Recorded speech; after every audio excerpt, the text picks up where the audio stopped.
Sige po, isa pong mapagpalang umaga po sa bawat isa po sa atin. Good morning po. Yan, at welcome po sa ating pong preaching service, maging ang mga kapatid po natin sa online po. At ngayon po ay tayo po ay magpapaumpisang umawit ng mga papuring awitin po sa Diyos. Dito po sa page 15, ang pag-ibig ng Diyos.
At pinanihan ko po na tayo po ay tumayo. Tayo po ay mananalangin. Pangunahan po tayo ni Brother Chris sa opening prayer.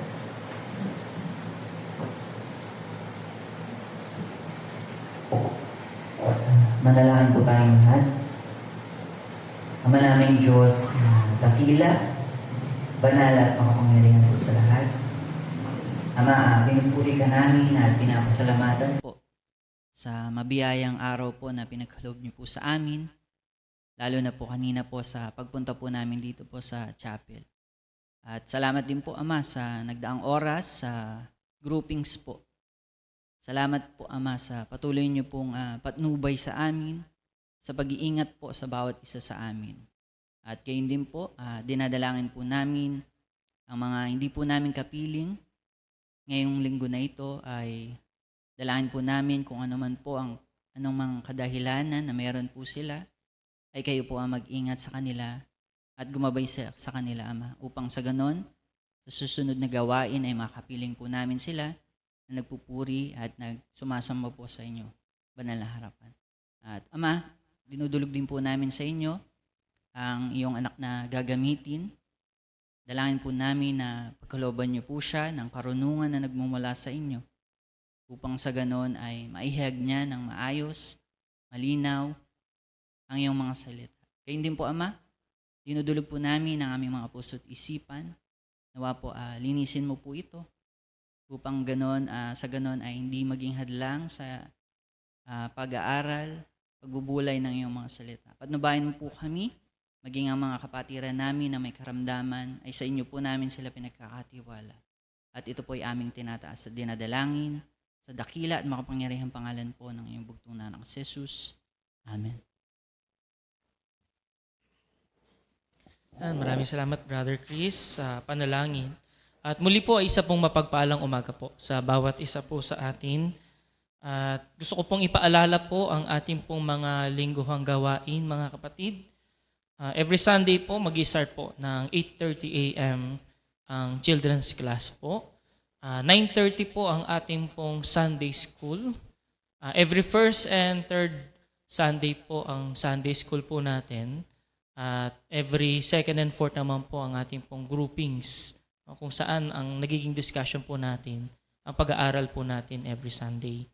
At ganoon din po mga kapatid, after po ng Sunday school, 10:30 po ang ating pong preaching service at mamaya po ang ating pong breaking of bread after po nito.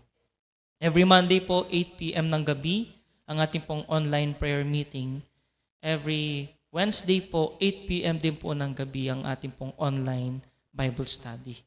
At every Tuesday po, or every other Tuesday, ang Bible study po sa Dampe, sa mga kapatid natin, kina Brother Joselito.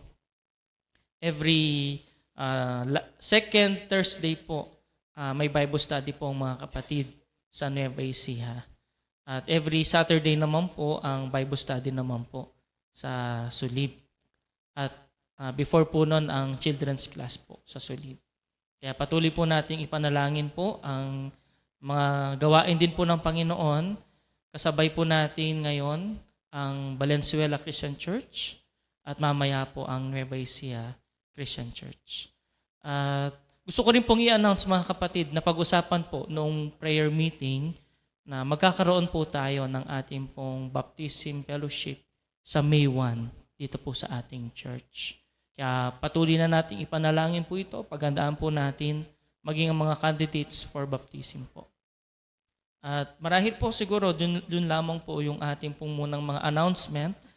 At gusto ko pong bigyan po ng pagkakataon ang mga kapatid natin na nagdiwang at magdiriwang ng kaarawan ngayon pong February. Dahil ito po ang ating last Sunday. Siguro tawagin ko po sila ng may pagkakasunod-sunod upang mabigyan po sila ng pagkakataon na magpasalamat sa Panginoon at magbigay po ng testimony. Umpisahan po ni Brother Bryle, susunod po si Sister Josie, at panguli po si Sister Kay na magse-celebrate naman ng birthday po. Sige po.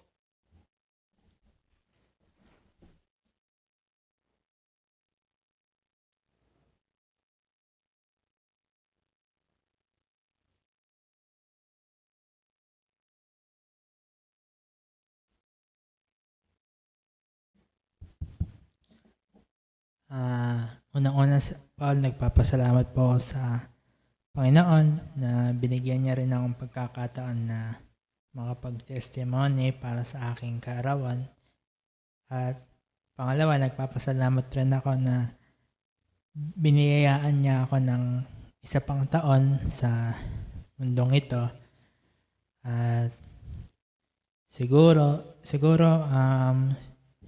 ang testimony ko na lang ay yung mga blessing na binibigay niya sa akin, yung mga binigay niya sa akin sa nakaraang panahon ng aking buhay. At although meron din mga challenges, ay nagpapasalamat rin ako dun sa Panginoon dahil binigyan niya ako ng challenge, dahil alam niya na mapagtatagumpayan ko yung mga pagsubok na binibigay niya sa akin. At dahil rin dun sa mga pagsubok na yan ay lalong lumalakas yung pananampalataya ko. Nagpapasalamat din ako sa Panginoon dahil yung mga blessing na binibigay niya sa akin ay hindi lang sa akin, kundi pati na rin sa yung mga mahal ko sa buhay, yung aking pamilya at yung mga kamag-anak ko rin at yung pati na rin yung church na to ay binibiyayaan niya, lalo niyang binibiyayaan at lalo na yung mga outreach, yung patuloy na paggawa niya sa ibang tao rin, hindi lang sa church na to, kundi pati na rin sa lahat ng sumasampalataya sa kanya. Happy birthday sa akin, pati na rin sa iba. Yun lang siguro.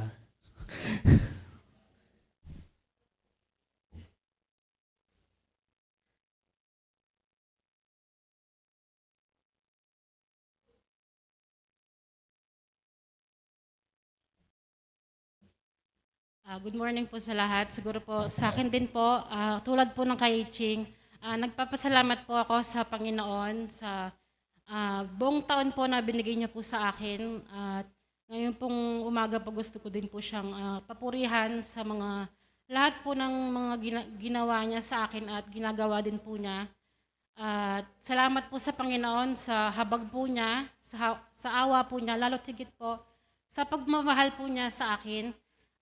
Nakikita ko po yung pagmamahal po niya sa akin sa araw-araw through sa mga salita po, po ng Panginoon na nakikita ko po na yung buhay at yung po talagang mga promises din po niya at mga lesson din po sa akin personally. At kumbaga nakikita ko din na do January pa lang ngayon pero madami nang nangyayari. Pero nakikita ko pa din yung pagmamahal at kontrolado ng Panginoon. At dun nga sa Romans 8 na lagi kong iniisip ngayon na kagutuman or sakit or anong pagsubok yung dadaan or dumadaan. Pero hindi yung dahilan para mahiwalay sa Panginoon. Kumbaga, lahat ng pagsubok na dadaan ay sa tulong ng Panginoon ay mapagtatagumpayan. Ako personally at sa lahat ng anak niya, through sa kanya din sa tulong niya. Siguro sa year din ngayon, pinagpipray ko din na yun nga, mas lalo pang mapalapit sa kanya, makilala siya at kung ano man yung gagawin or ginagawa. Yung reason is siya lang. Yun po. Thank you po.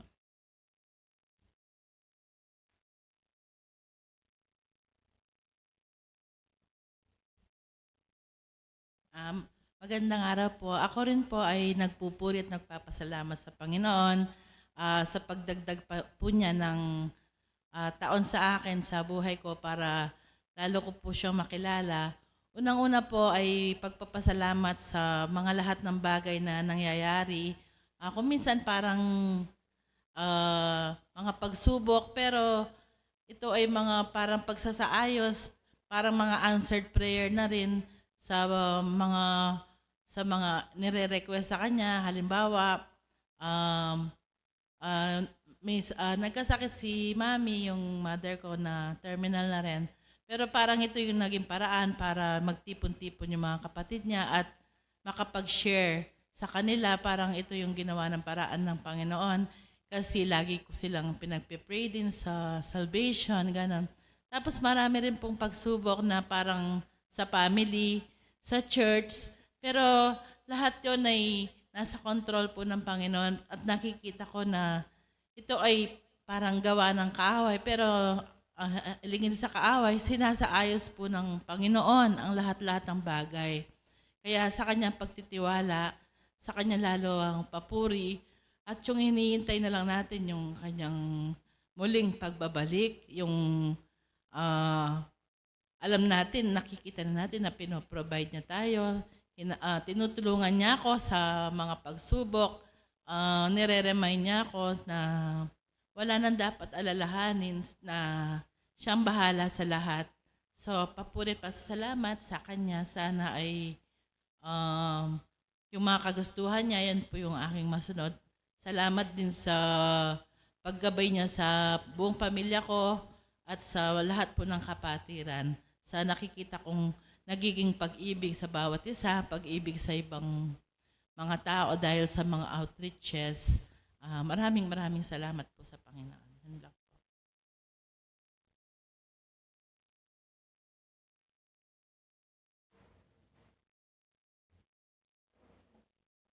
Ang purihin po ang Diyos sa mga patotoo po ng ating mga kapatid. At ngayon po ay ihanda na natin ang ating pong puso't isipan sa pakikinig po natin ng mensahe po ng Diyos sa umaga pong ito na ihahatid po ng ating kapatid, si Brother John Norville Gutierrez po.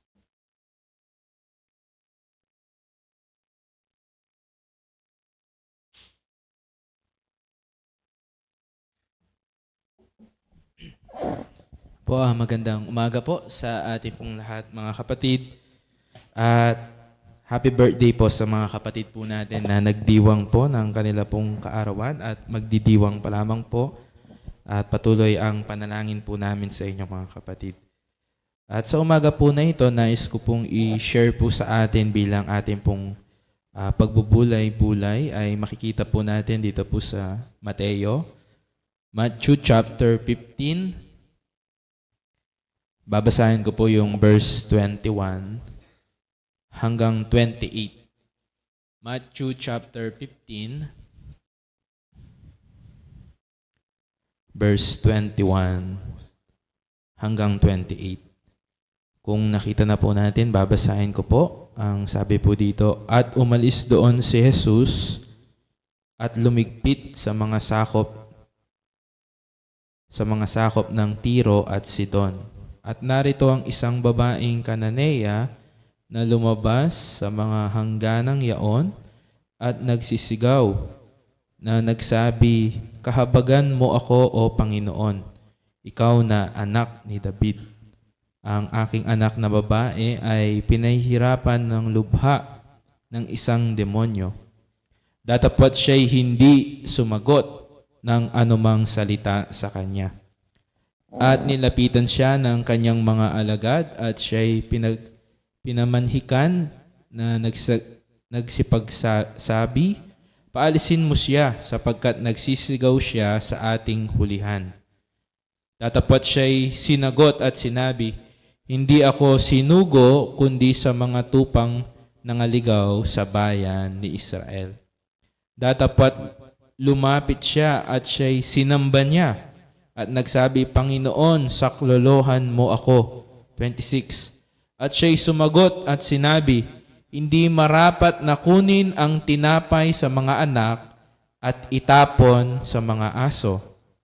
Datapwat sinabi niya, Oo, Panginoon, sapagkat ang mga aso man ay nagsisikain ng mga mumo na nangalalaglag mula sa tulang ng kanilang mga Panginoon. 28. Nang magkagayoy, sumagot si Jesus at sinabi sa kanya, O babae, malaki ang pananampalataya mo.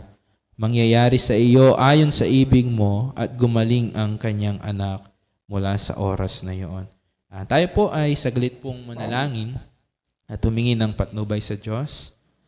Ama namin Diyos na dakila, banal at makapangyarihan sa lahat. Muli, Ama, kami po ay nagpapasalamat po sa inyo pong biyaya po sa amin, sa inyo pong walang hanggang pag-ibig po sa amin, at sa muli pong pagkakaloob ng oras po na ito sa amin pong pag-aaral, pakikinig ng inyong pong mga salita. Salamat po, Ama. Ang dalangin po namin patuloy, ang inyong pong pangunguna po sa amin, ang banal na Espiritu, ang siya nawang gumabay sa amin pong mga nabasa, sa amin pong pag-aaral, at tulungan po kami na maunawaan po namin ang inyo pong mga salita. Amin din pong dalangin po ang lahat po ng kapatiran sa umaga po na ito. At muli sa inyo po namin pinagkakatiwala ang oras po na ito. At ito po ay amin pong hinihiling sa matamis na pangalan lang po na ipong bugtong na anak si Kristo Jesus. Amen. Sige po, ito pong ating pong nabasa ay marahil po ay sa mga bumabasa po sa atin ay nadaanan na po natin sa ating pong pagbabasa. Actually, yung chapter 15 po na ito, kung titingnan po natin yung mga unang talata. Ito rin po yung question po ng mga religious group. Yung pong mga disciple ng ating pong Panginoong Hesus. Dahil sila po ay hindi naguhugas ng kamay, no? Pagka sila po ay kumakain, at yung pong familiar na verse po sa atin po siguro dito, yung sa verse 19, yung sinabi po, sapagkat sa puso nang gagaling ang masamang pag-iisip, mga pagpatay, mga pangangalunya, pakikiapid, mga pagnanakaw, mga pagsaksi sa di katotohanan, mga pamumusong. Ibig sabihin, ang gustong i-drive ng ating Panginoong Hesus, hindi yung pumapasok yung nakakasama. Kasi yun po yung punto po ng mga Pariseo, religious group. Hindi po yun, kundi yung pong nanggagaling sa puso, dahil ang puso ang siya pong masama. Yan po yung mga unang talata. At after po noon, kaya po dun sa verse 21 na binasa po natin, at umalis doon si Jesus. No? Yun po yung after po nung event po na yon. At dito po ay napunta po ang ating pong Panginoong Jesus dito po sa lugar po ng Tiro at Sidon. Kung titingnan po natin, yung pagpunta po niya dito ay hindi katulad po nung mga ilang pong mga travel ng ating Panginoon, no? Na public, ibig pong sabihin ay pinapaalam po niya. No? Kumbaga, maraming nakakaalam sa Kanya. Kaya every time na laging nagtatravel ang ating Panginoon, multitudes yung mga sumusunod sa ating Panginoong Jesus. Ibig sabihin, napakaraming lumalapit sa ating Panginoon para sa may mga karamdaman sila'y gumaling. Yung iba para makakita ng miracles. At yung iba ay para makinig sa turo ng ating Panginoon. Pero dahil ito po yung nakasulat din po sa Mark chapter 7, ang sabi po sa Mark chapter 7, verse 24, bisahan po natin din sa verse 24, Marcos 7:24, ang sabi po, at nagtindig siya doon at napasa mga hangganan ng Tiro at ng Sidon, at pumasok siya sa isang bahay. At ibig niya na sino mang tao'y huwag sanang makaalam. Ibig sabihin, ito po ay hindi public yung pagpunta po niya doon, kundi parang patago. Yung iba sinasabi nila para mag-rest ang ating Panginoon nung mga panahon po na yon. Kaya lang hindi po yun yung nangyari. Kaya sabi po doon, ibig niya sanang sino mang tao'y huwag sanang makaalam, at hindi siya nakapagtago. Sabi nga dito, hindi po siya nakapagtago. Kasi doon sa verse 25, sabi po doon, ngunit ang isang babae na ang kanyang munting anak na babae ay may isang karumal-dumal na espiritu, pagdakay ng mabalitaan siya ay lumapit at nagpatira pa sa kanyang paanan. So ito po yung ating pong nais pong dalhin na pagbubulay po sa oras po na ito. Gusto po natin tingnan po ito pong babae po na ito. Ang pagkakakilanlan po niya, ginamit po dito po yung sa verse, balikan po natin yung sa Mateo, chapter 15. Sabi po sa verse 22, babaeng Kananea. Kananea, at ang sabi po dito, meron po siyang anak. At yung kanya pong anak ay meron pong demon possessed. Sinaniban po ng demons. At sabi po doon, siya po'y lubhang nahihirapan. Una na gusto ko pong tingnan po natin, dito po sa babae po na ito, yung kanyang kalalagayan. Nakita po natin yung kanya pong kalalagayan. Siya po ay meron pong problem, hindi sa physical po niya, hindi sa kanyang sarili, kundi doon po sa kanyang anak na babae. Nakita po natin kung ano po ang problema po. Ang babae pong yun ay may demon possessed. At kung titingnan po natin para meron tayong konting background, dito rin po kasi sa Mark chapter 5, ang ating Panginoong Yesus ay meron din pong pinagaling na ganun po ang kalagayan. Demon-possessed din po sa verse 1 hanggang 20. Marcos chapter 5. Basahin po natin yung verse 1. Ang sabi po dito, at nagsidating sila sa kabilang ibayo ng dagat sa lupain ng mga Gadareno, at paglunsad niya sa daong, pagdakay sinalubong siya na galing sa mga libingan ng isang lalaki na may isang karumal-dumal na espiritu. Verse 3, na tumatahan sa mga libingan at sino may hindi siya magapos kahit ng tanikala, sapagkat madalas na siya ginagapos ng mga damal at mga tanikala, at pinapatid niya ang mga tanikala at pinagbabali-bali ang mga damal, at walang taong may lakas na makasupil sa kanya.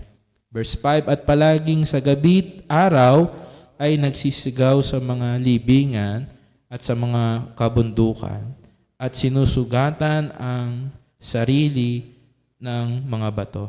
Kung titingnan po natin, ito po yung mga maaaring sabihin na po natin, dinaranas nung pong mga sinasapian po ng mga demonyo nung panahon po na yon. Evil spirit. Totoo po yun. Pero tandaan po natin, kung ikaw po ay believer, mananampalataya, ay hindi ka po mapoposes ng demon. Pero noon po ay, yan po yung mga karaniwan po nung pong panahon po na yon.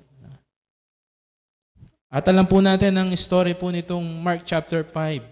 Ang Panginoong Yesus, na-meet po niya ang tao po na ito, pinagaling ng ating Panginoong Yesus, at yung pong taong pong yun ay ginamit po dun sa lugar po na yun. Although yung mga tao po noon, ay nagalit sila sa ating Panginoong Yesus. Dahil nung pinagaling po niya yung tao pong may demon possessed, yung mga demons ay nilagay po sa baboy. No? At yung pong mga baboy ay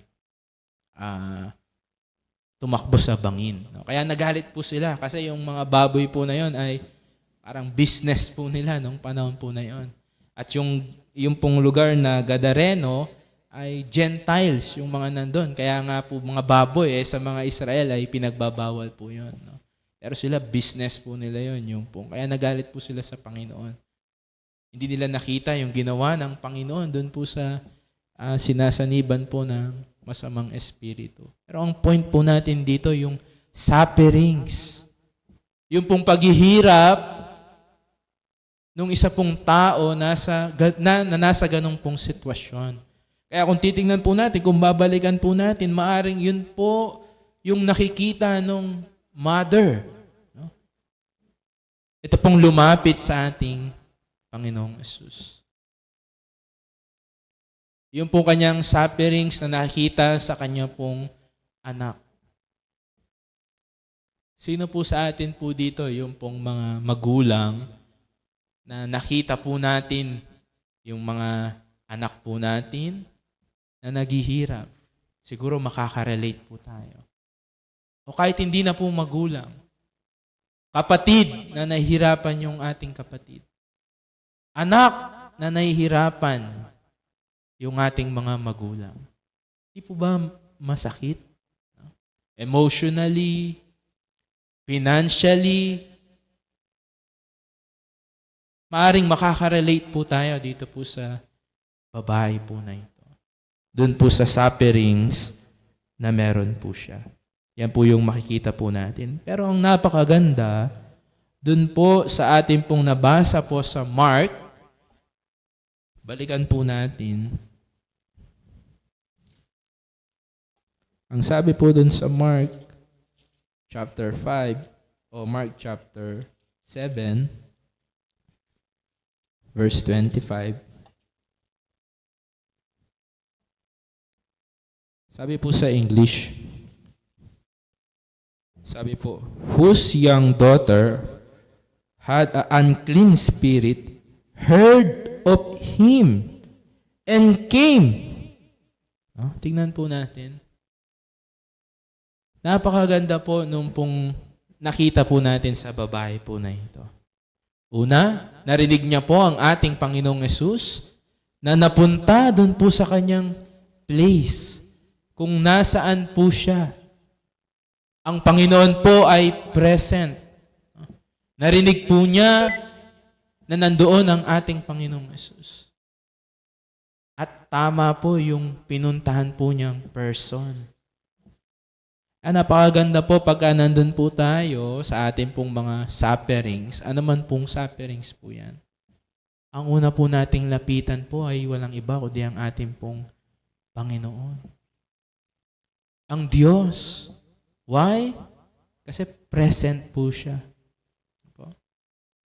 Kaya napakaganda nung kanya pong ginawa at nakita po natin nung siya po'y lumapit, tingnan po natin yung kanya pong mga ginawa. Sabi po dito, balikan po natin yung sa Matthew, verse 22, ang sabi doon, a woman of Canaan came out of the same coast and cried unto him, saying, have mercy on me, O Lord, thou son of David. My daughter is grievously vexed with a devil. Yung pong word na cried, ginamit po dito po sa Tagalog, nagsisisigaw. Kaya makikita po natin dito po yung sitwasyon po niya. Kung baga po, kung imaginein po natin yung pong sitwasyon, kung nandun po tayo, imaginein po natin. Nakikita po natin kung gaano po yung kanya pong petisyon, request, makikita natin dun sa kanya pong action. Kagabi, napakaganda po nung pong napag-aralan po namin sa Sulib.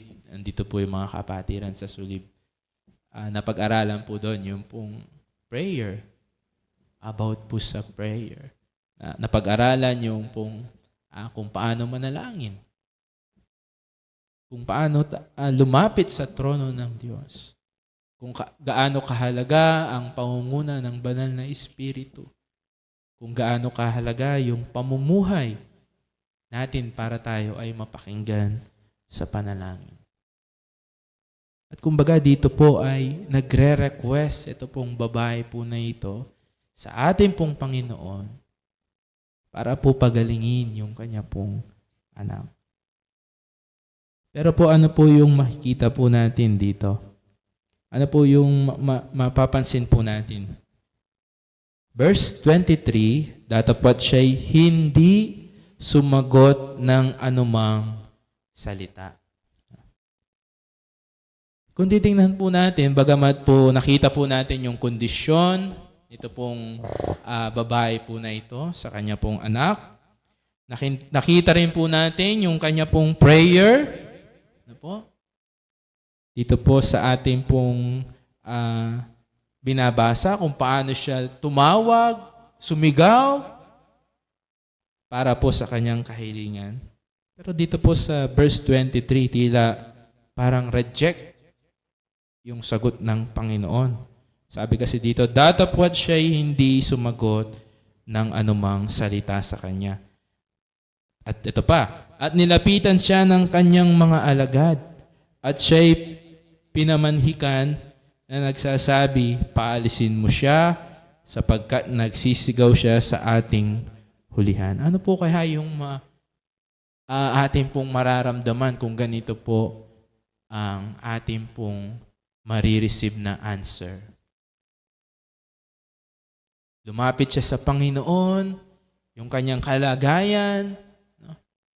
Actually, lumapit siya sa Panginoon with faith. Makikita po natin, nandun po yung pananampalataya niya. Kasi sabi po niya doon, Son of David. Yun po hindi lang po yun sa lineage ng Panginoong Yesus. Actually, yun po yung prophecy na ang tagapagligtas ay manggagaling po sa lahi po ni David. At siya, alam po niya yun. Kaya nandun yung kanyang pananampalataya. Pero bakit kaya ang Panginoon ay hindi sumagot? Napakaganda po. Bago po natin parang i-judge, no? Bakit ganyan ang Panginoon? Minsan ganyan po kasi. Pag meron pong mga prayer na hindi sinasagot, ganyan po ang madalas pong response ng tao. Bakit ganyan ang Panginoon? Pero mamaya makikita po natin sa huli, bakit hindi po siya sinagot ng Panginoon? Or hindi ba siya talaga sinagot ng Panginoon? Nakita po natin una kung paano po yung request nito pong babae po na ito. Nakita rin po natin kung paano yung persistence po niya, no? Kasi after po nun, nung rejection, kung babasahin po natin, doon sa verse 24, datapat siya'y sumagot at sinabi, hindi ako sinugo kundi sa mga tupang nangaligaw sa bahay ni Israel. Verse 25, nandito yung persistent niya. Datapat lumapit siya at siya'y sinamba niya. Nagsasabi, Panginoon, saklolohan mo ako. Gusto ko rin pong makita yung pong naging obstacle nung pananampalataya po niya. Nakita natin, nandun yung faith po niya. Pero tila meron pong obstacle doon sa pananampalataya po niya. Kasi nabanggit po una, doon sa ating pong binasa po kanina, siya po ay Kanaan. Hindi po siya kabilang sa Jewish. Alam po natin, ang Jewish po ay ang bayang pinili ng Diyos. At siya po ay hindi po kabilang po doon. At maaaring iniisip po niya yun bago siya lumapit sa Panginoon. Kasi yung Kanaan, kung titingnan po natin sa Deuteronomy chapter 7, ang sabi po ng Diyos sa bayan po ng Kanaan, verse 1 hanggang 2 po siguro,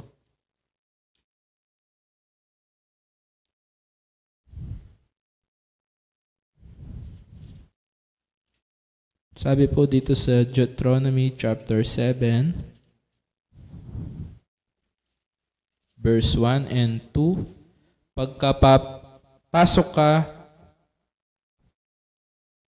ng Panginoon, pagka ipapasok ka ng Panginoon mong Diyos sa lupain na iyong pinaroroonan upang ariin at palayasin ang mga maraming bansa sa harap mo, ang Heteo, ang Geseo at ang Amoreo at ang mga Kananeo. Ito po, dito nabibilang po yung babaeng pinag-aaralan po natin. At ang Perezeo at ang Hebeo at ang mga Jabuseo na 7 bansa, lalong malaki at mga lalong makapangyarihan kaysa iyo. Verse 2, at pagka sila'y ibibigay sa harap mo ng Panginoon mong Diyos, ay iyong sasaktan sila, ay lubos mo ngang lilipulin sila. Huwag kang makikipagtipan sa kanila, di huwag mong pagpapakitaan ng kaawaan sila. Ang Diyos po ay, kumbaga, doomed race, nation po ang mga Kananeo. Why? Kasi they refuse God. Hindi sila naniniwala sa Diyos. Kumbaga sila yung naninirahan dun sa pangakong lugar na ipinangako ng Diyos sa kanila. Kaya kumbaga yung race po niya, obstacle para lumapit sa Panginoon. At hindi lamang po yun, yung kanya pong religion. Sabi ko nga po, tinawag niya ang Panginoon, Son of David. At yun po ay sa mga Jewish, no? Ibig ko pong sabihin, yun po ay na alam po ng mga Jewish, pero siya as a Gentile, iba yung religion po niya. Kaya nga dun sa Marcos, sinabi po, balikan po natin yung sa Mark chapter 7, verse 24, ang sabi po doon,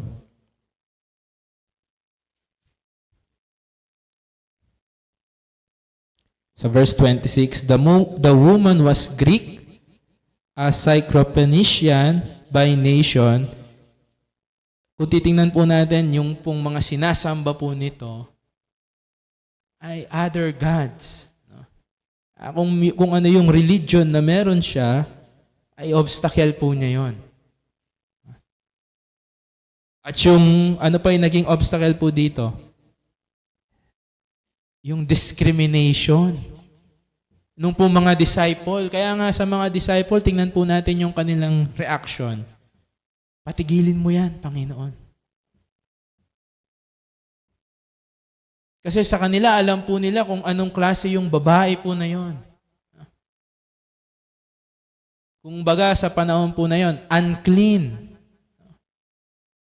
Kasi yung mga Jewish po ay meron silang racial discrimination sa mga Gentiles. Ang mga Jewish po noon, ang tingin nila sa sarili nila, dahil sila yung pinili, parang mataas yung tingin nila, at sa mga Hentil ay marumi. At alam niyo po ba, ito pong babae po na ito, ay sa atin po yan naglalarawan. Po? Kung titingnan ng Diyos yung race natin, hindi tayo karapat-dapat sa Kanya. Ang makukuha nating sagot ay akma lang sa atin. Yung sinabi po dun sa verse 23 na hindi sumagot ng anuman ang salita ng Panginoon. Baga tinatawag natin ng Panginoon, hindi niya tayo sasagutin. Kung titignan niya lang yung ating race, hindi tayo chosen nation. Kung titignan niya yung religion natin, sabi nga sa Matthew chapter 7, Panginoon, sabi doon, basahin siguro natin. Verse 21. Chapter 7, verse 21. Ang sabi po dito, hindi ang bawat nagsasabi sa akin, Panginoon, Panginoon, ay papasok sa kaharian ng langit, kundi ang gumaganap ng kalooban ng aking Ama na nasa langit. Kung yung religion ang titingnan niya sa tao, kahit tumawag sila, Panginoon, Panginoon, hindi tayo papansinin ng Panginoon. Pero salamat, hindi po yun ang tinignan ng ating pong Panginoon. Hindi po yun yung tinignan niya dun sa babae po na yun. Kung babasahin po natin yung verse 26 to verse 27 nung chapter 15 ng Matthew.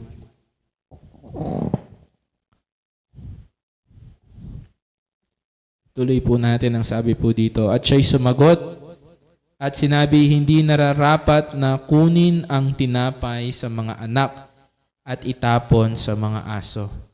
Datapwat sinabi niya, Oo, Panginoon, sapagkat ang mga aso man ay nagsisikain ng mga mumo na nangangalaglag mula sa tulang ng kanilang mga Panginoon. 28. Nang magkagayoy, sumagot si Jesus at sinabi sa kanya, O babae, malaki ang pananampalataya mo. Ito po, napakaganda po nito. Gusto ko pong tingnan po natin po ito. Nakita po natin na lumapit ang babae po na ito sa ating Panginoon dahil sa kanya pong pananampalataya. Nakita po natin yung kanyang pananampalataya, meron pong obstacle. Meron pong parang tila hadlang yung paglapit po niya sa ating pong Panginoon. At nakita po natin, yan po ay naglalarawan po sa atin. Kung paanong yung babae, narinig na yung tungkol sa ating Panginoong Yesus. Alam po natin, Roma chapter 10, verse 17, ang pananampalataya ay nag-uumpisa sa pakikinig. At maaari yung paglapit po natin sa Panginoon ay meron pong struggle. At ano po yung mumahad lang po sa paglapit po natin sa Panginoon, yung ating pong kasalanan. Yan po ang hadlang sa ating pong relasyon po sa Panginoon, ang kasalanan. Pero salamat po, binayaran po ng Panginoon yung parusa ng ating pong mga kasalanan. Kaya nga po, ang tinignan po dito ng ating Panginoong Yesus ay yung pananampalataya ng babae. Ang sabi po niya doon sa verse 28, malaki ang pananampalataya mo. At ano po? Yung mag-uugnay po sa atin sa Diyos. Ano po yung magliligtas po sa atin? Pananampalataya. At yun po yung binabanggit po dun po sa John chapter 3 verse 16. Faith, believe, Sabi po sa John chapter 3 verse 16, sapagkat gayon na lamang ang pagsinta ng Diyos sa sanlibutan, na ibinigay niya ang kanyang bugtong na anak upang ang sinumang sa kanya'y sumampalataya, huwag mapahamak, kundi magkaroon ng buhay na walang hanggan. Dito po natin matetest yung true faith, yung totoong pananampalataya. Kasi tatanungin mo yung mga tao, sumasampalataya ka ba sa Diyos? Ang sagot nila, sumasampalataya ako. Pero pag tinanong mo, pag namatay ka, saan ka pupunta? Hindi ko alam. Yung pananampalataya nila, kung minsan, yun yung tinatawag na historical faith. Ibig sabihin, naniniwala sila kay Jesus. Pero hindi po yun yung saving faith. Kasi ang totoong sumasampalataya, ito po yung pananampalatayaan mo. Sabi kasi dito, upang ang sino man sa kanya'y sumampalataya ay huwag mapahamak. Pag sumampalataya ka sa Panginoon, pangahawakan mo na hindi ka na mapapahamak. Hindi ka na mapupunta sa impyerno. Kasi yun yung sinasabi ng Biblia. Pinangahawakan mo na magkakaroon ka ng buhay na walang hanggan. At yun po yung totoong pananampalataya. Pero kung sinasabi mo na nananampalataya ka, pero hindi mo alam kung saan ka pupunta. Hindi mo alam kung meron kang buhay na walang hanggan.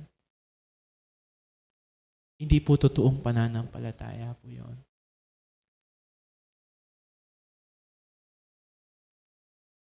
Pero kung ikaw, naniwala ka sa sinabi ni Jesus na ito, sabi po niya, hindi na mapapahamak.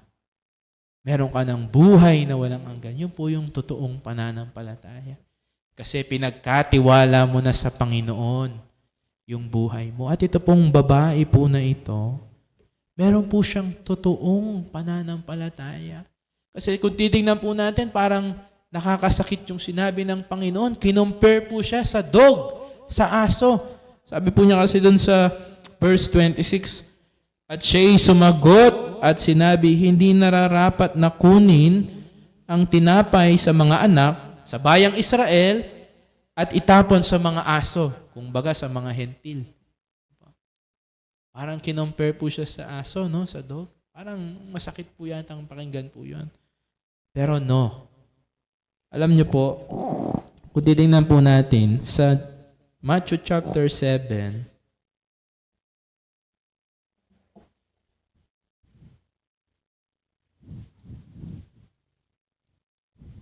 tingnan ko lang po. Verse 6, atras lang po tayo ng konti. Kasi po yung dog na binanggit po dito, iba po siya dun sa dog na ginamit po ng Panginoon din dito sa Matthew 7 verse 6. Ang sabi po dito, basahin ko po sa Tagalog, huwag ninyong ibigay sa mga aso ang anumang banal, ni ihagis man ang inyong mga perlas sa harap ng mga baboy. Baka yukuran ng kanilang mga paa at mangagbalik at kayo'y lapain.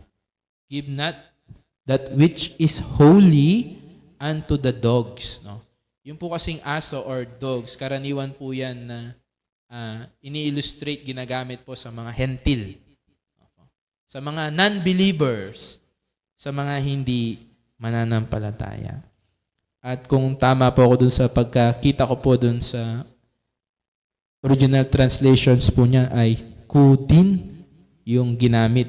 Pero dito po sa verse 26 na binasa po natin, sabi po dito, at itapon sa mga aso, ginamit naman po doon yung kunarion, kung di po ako nagkakamali sa pagkapagkas. At yung pong, kung doon sa isa, ang ibig sabihin po noon, yung dog doon sa Matthew 7:6, ang ibig sabihin, unclean, dirty. Doon po sa verse 26, ginamit po doon yung little puppies or pet house. Ginamit po doon yung parang tuta, alaga, no, yung dog po doon. Actually, kung titingnan po natin, yun po ay parang part ka ng family. Yung iba pong mga may alagang aso po ay mas mahal pa nila yung aso nila kaysa po sa mga anak po nila. may dog food, may check-up. Meron pong ganon, totoo po. Mas mahal po yung gamit po nila. Kaya po, hindi po harsh po yun. Kaya nga po nung sinabi po nung babae, di po ba sabi niya, verse 27, Oo, Panginoon. Ibig sabihin yung babae po na yun ay hindi po siya nagdamdam sa Panginoon. Kasi dito rin po sa unang mga talata, nung ang Panginoong Jesus, doon sa Matthew 15 din po, nirebuke niya yung mga Pariseyo. Alam niyo po yung naging reaction po nila doon sa verse 12. Matthew chapter 15 verse 12. Ang sabi po, nang magkagayoy, nagsilapit ang mga alagad at sa kanila'y sinabi, nalalaman mo bagang nangagdamdam ang mga Pariseyo pagkarinig nila ng pananalitang ito. Nagdamdam sila sa ating Panginoon. Why? Kasi hindi totoo yung pananampalataya nila. Pero kung ikaw ay may tunay na pananampalataya, naiintindihan mo yung salita ng Diyos. Dahil ang salita ng Diyos, nire-reveal kung sino ka. Kaya naalala ko yung message ni Brother Abel. Kasi yung isa po doon, na-reveal kung sino siya. Diba? Yung isa sabi niya, ligtas mo kami. Yung isa natakot. Nakita niya na siya'y makasalanan. Nakita niya na tama sa kanya ay mapako sa krus. Pero nung una, minumura niya rin ang Panginoon. Pero later on, nakita niya kung sino siya. At yung babae na ito, alam niya rin kung sino siya. Alam niya siya'y hentil. Alam niya kung ano yung kalalagayan niya sa Panginoon. Kaya sabi niya, kahit hindi po yung tinapay, kahit yung mumug lang yung sa akin. Tingnan po natin yung pananampalataya niya. Naalala rin po natin yung babae na dinudugo, mahawakan ko lang ang Panginoon. Yan po yung faith. At dito po, hindi po siya nireject ng Panginoon. Dito po, pinapakita ng Panginoon yung tunay na pananampalataya. Persistent. Lagi kong naririnig kay Brother Brian po yun. Persistent po siya. May obstacle po siya, pero nagpapatuloy po siya. At na-reward po yun. At ang tiningnan po ng Panginoon, yung pananampalataya pong yun. At yun po ay na-reward dahil nakita po natin yung kanya pong anak, gumaling po siya. Nakita po natin na yung kanyang reason bakit siya nandun para sa kanyang anak. Nakita po natin ay umuwi po siya na naibsan po at gumaling yung kanyang anak. Kaya sabi dun sa Mark chapter 7, balikan po natin yung sa Mark 7. Sabi po doon,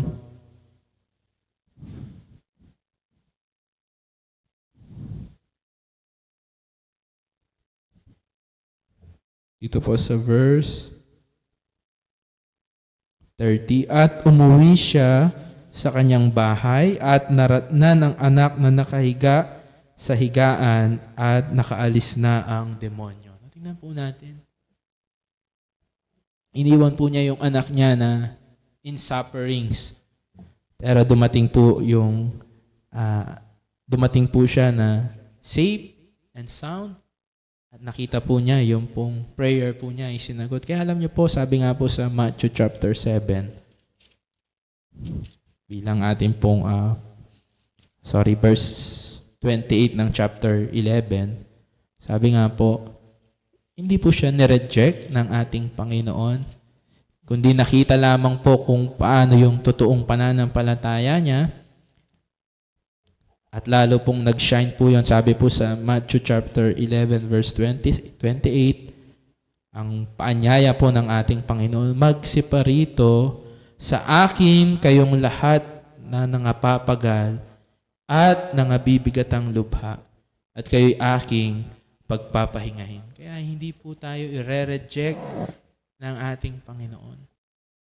Pero doon po sa pagkakataon po na yun ay pinakita po ng Panginoon sa babae po na ito yung tunay na pananampalataya. Siya po ay Kananeo, kalaban na bayan ng Diyos, pero by grace, nakita po natin yung grace, yung biyaya ng Diyos ay na-reach siya. At siya'y nagkaroon ng pananampalataya. At alam niyo po ba, ito rin po yung sinabi ng ating Panginoong Yesus, kauli-ulian po, dito po sa Matthew chapter 11, verse 20.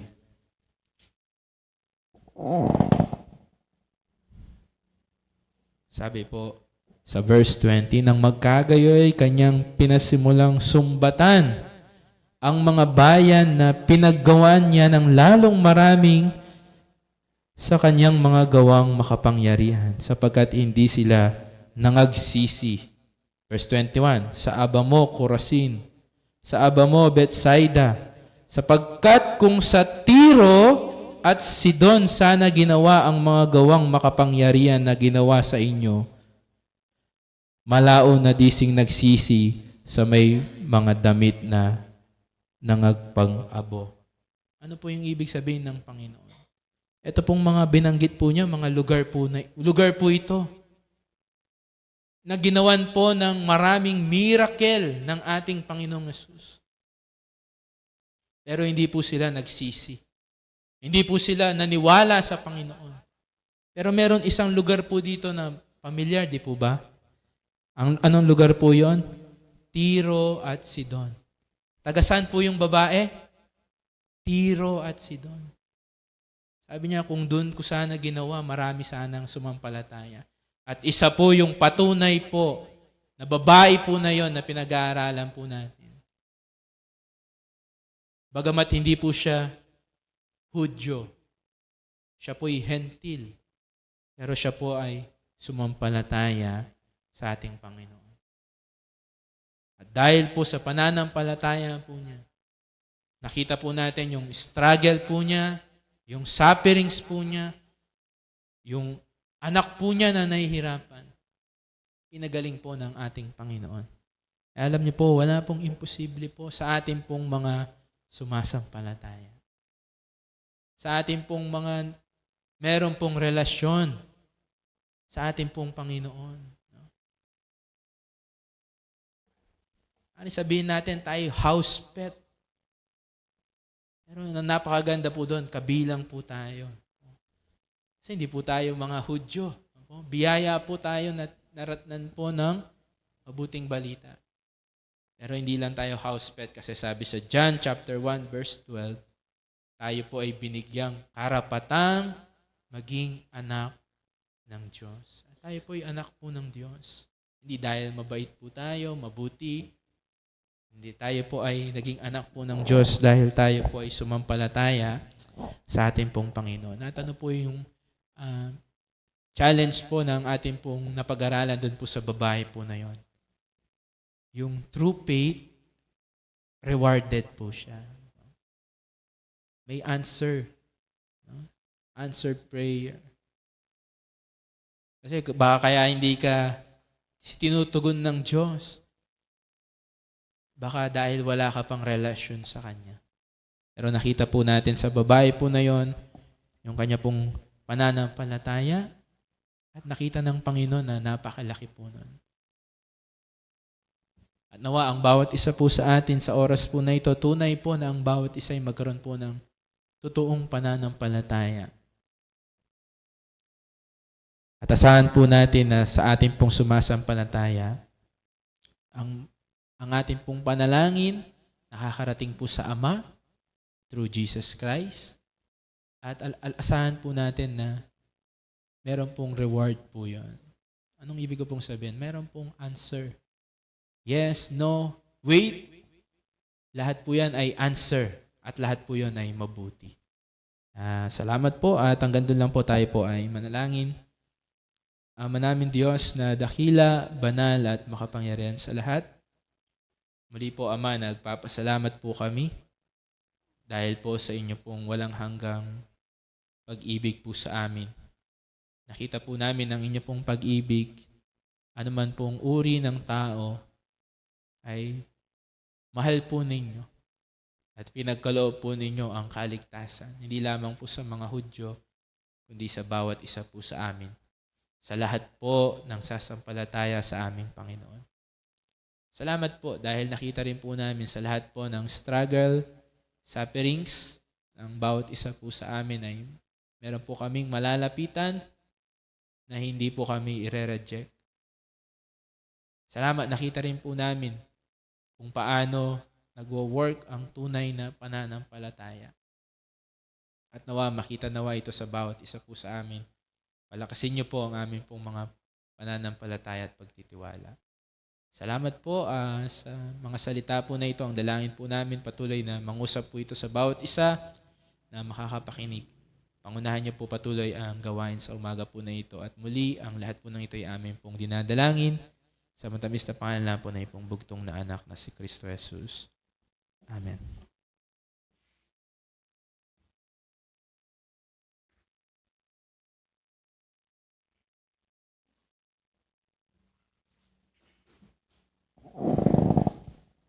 Purihin po ang Diyos sa message po na pinahayag po sa atin. At maraming salamat po sa anak na kanya pong ginamit. At habang ito po ay ating pinagbubulayan, tayo po ay magwakas sa awitin po, 124, Mapalad na Kasiguruhan. Sa ikatlong stanza po, tayo pong lahat ay tumayo. Tayo po ay mananalangin.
Brother Abel ang closing prayer po.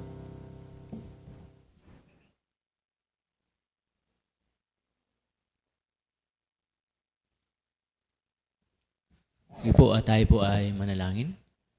Amang banal, dakila at makapangyarihan po sa lahat, muli kami po ay nagpupuri at nagpapasalamat sa mga oras po na ibinigay niyo po sa amin. Salamat din po sa pag-aaral na mayroon po kami, lalo tigit patungkol po doon sa babae na kung saan ay nakita namin ang struggle ng buhay niya para lumapit sa aming Panginoon. Nandoon din po yung discrimination sa kanyang buhay at ang layunin niya ay lumapit sa aming Panginoon at gumaling ang kanyang anak. At salamat din po sa aming Panginoon ay nakita niya ang kanyang motibo at binigyan po siya ng reward na pagalingin ng kanyang anak. At patuloy din po, nadalangin din po namin sa umagang ito at pinapasalamatan din po namin na kung saan kami rin po ay nakaranas din po ng ganitong pangyayari at ang nakita rin po namin ay yung pong pag-ibig na binigay po sa bawat isa po sa amin na lumapit at tumanggap sa aming Panginoong Yesus na binigyan din po ng kaligtasan at bilang reward ay ang buhay na walang hanggan.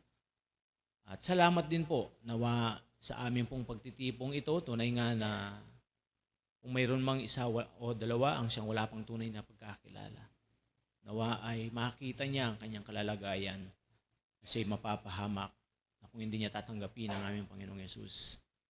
Salamat din po sa anak niyong ginamit na naghayag ng iyong mga salita. Ang panalangin po namin nawa ay patuloy na ingatan, gabayan at ganun din po patuloy na biyayaan ng katalinuhan na nagbubuot po sa inyo. Nang sa gayon ay tunay nga na magamit sa iba't ibang ministeryo na ipinagkaloob niyo po sa Kanya. Ganon din po ng Kanyang buong sambahayan. At patuloy din po namin panalangin sa aming pong pagtitipon. At ganon din po yung sa aming pong huling bahagi ng aming pagtitipon, ng aming pong breaking of bread. Nawa ay gabayan po at pangunahan din po.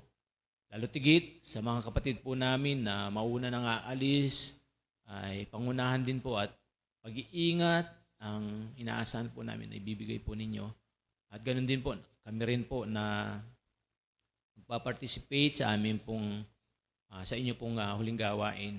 Nawa ay pangunahan din po at gabayan din po. Patuloy na dalangin din po namin maging si Brother Wilson sa pag-iingat din po. At nawa ay gabayan at patuloy na ingatan. At ganoon din po sa mga gawain din po na mayroon po sa Valenzuela at ganoon din po sa Nueva Ecija. At ingatan din po ang mga kapatid po namin na pupunta mamaya. At salamat din po sa mga kapatid na nakibahagi at naglaan ng oras sa mga sandali po ito. Nawa patuloy ang pagpapala po na ibigawad sa bawat isa po sa amin. Maraming salamat po. Binabalik namin ng mataas na papuri, pasasalamat sa tanging pangalan lamang po ng aming Panginoong Yesus. Amen. Magandang umaga po at God bless.